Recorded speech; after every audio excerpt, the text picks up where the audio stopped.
This is your boy Doug, back at it again. The dumb demon. Hey, Cedric, get a picture of Cedric. Cedric here, all right, swing back over here. Cedric wants me to introduce myself like this. This is your boy Doug. Excuse me, and I'm back at it again. What we're really doing here is we're outside the co-op, and I met an awesome young guy named Evan, and he's gonna let me, yeah, there you go. He's gonna let me do something. I don't know anything about him, roughly. I think he's 14, but 13, and he's here. So I don't know anything about him, so I'm gonna take a risk here, and I'm gonna ask God to show me something about him, and he's gonna be really blunt and honest with me and not worry about my feelings. And God's gonna show me something about him. I'm gonna speak to his life here prophetically. So when it catches on video. Oh, Messiah. So, Father, thank you for Evan. Thank you for showing me something about who he is, how much you love him, and how much you adore him. Communism has always worked. Yeah, that's Cedric, ignore him. So, Father, the very first thing I'm getting right now is that you lately have been having like a series of dreams. Like even your dream life has been like very active at night. So maybe early in the mornings, you're waking up, and that's what I'm getting really strong right now in your life. And so you've been having, I don't know how to say, a series of dreams or connection of dreams, many dreams recently. Well, actually, in your life. take And a for me, run I feel like that's God trying to show you that you're here, or that He's here, and that religion has messed up things pretty bad, like on past. 3, sometimes 2, 1, 1, go, Emmy. And that.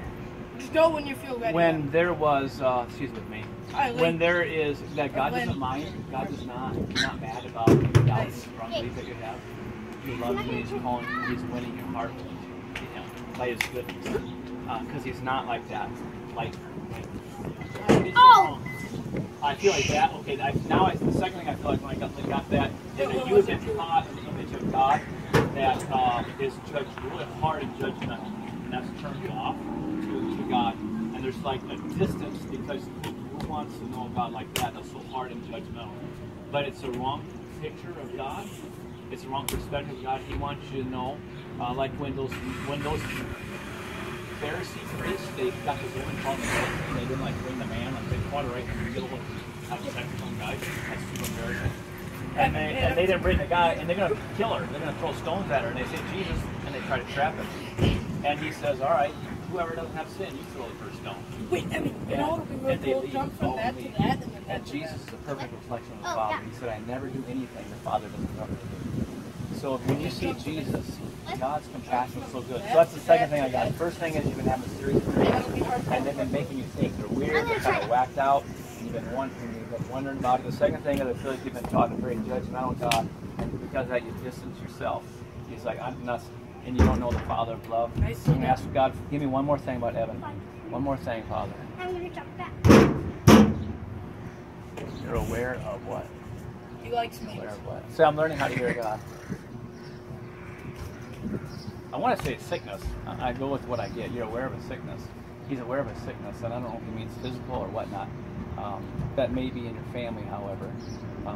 That I'm going to go with this, that there's someone in your family, could be extended family, but not too far extended, could be cousin, aunt, uncle, something like that, and it could be a mom or dad, that has a sickness. London Bridge is falling down. It's a bad sickness. It's a bad thing. It's not like, and God is aware of that.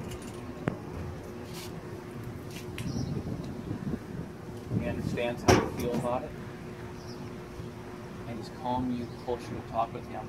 Don't worry about your beliefs, because He loves you just the way you are. God, so I'm going to stop right there. Please. So that's all three things. One, your dream life has been very active. Two, you've been taught a very judgmental God, and that's made you feel that's been a distance. It's like put distance between you and Him. And three, some of your family has a serious sickness that He is aware about, and He wants you to see different. To change and see fixed. Does that make sense? So, and I'm going to ask you, so did any of that make sense to you or connect with anything? First two, the last one didn't make it. The last one did, okay.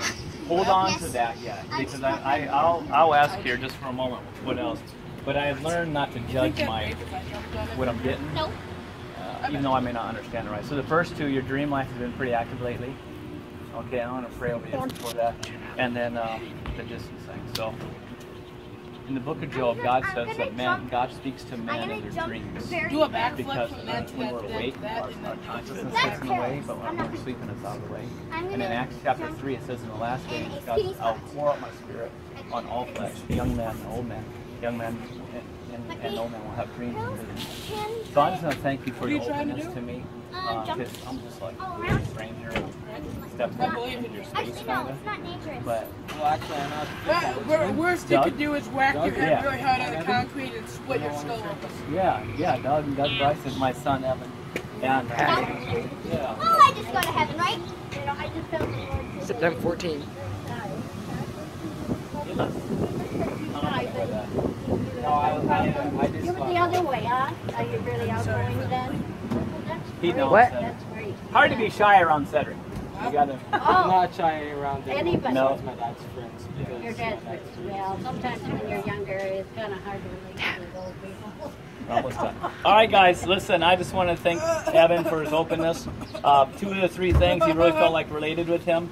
And I don't know. I had to know his dream life would be, who knows, that there really has been a lot of activity. And the other thing that sat in my heart was like, there's this distance because God has been caused judgmental instead of loving. And I just thank God for coming out and reading your mail in a sense. The third thing, we haven't connected yet, but there's an aware of a sickness, and I don't know if it's physical sickness or it's like this, an internal thing that's kind of eating away at him, type of thing. That may be the other thing I would get, that there's something like eating away at you inside. And it's, God would make me consider it a sickness, but it wouldn't be like something you take medicine for. It's just like a disease consumes the flesh, like my sister had cancer. If I had Something 3 maybe very weighing long on the legs, inside. I could. That's the best I can. I feel like kind of come up. Okay. So that came up to me as I was getting ready to close. And is it okay if I pray for you? I dare you. Jesus, you don't have to believe. It's nothing like that. Go ahead. All right. Greenberry. All right. So, Father, I thank you for Evan. He is a humble man. He's a humble young man. And, Father, I pray that you continue to reveal your goodness to him and how much he is worth. I pray, Jesus, you would strip away the false teaching about you. I pray that you give him revelation knowledge who Jesus is. I pray the Bible becomes interesting to him on his own in the New Testament. I just pray that he gets a hunger for that. And I thank you for his dreams. Give him more and give him the understanding for them. I thank you for a young Here's man one who's humble. handful for me. Lord, you reveal Here's one yourself to those who are handful for humble you. and you love him. I thank Well, you not asking I him was to talking change. about berries. Just asking him But I guess we can to throw it love. Oh. In Jesus' name, amen. Hey man, thank you for that. Should I Well, go I'm to gonna shut off the video. So take a risk, touch the world with love, Love, life, life, and power. power. What happened there?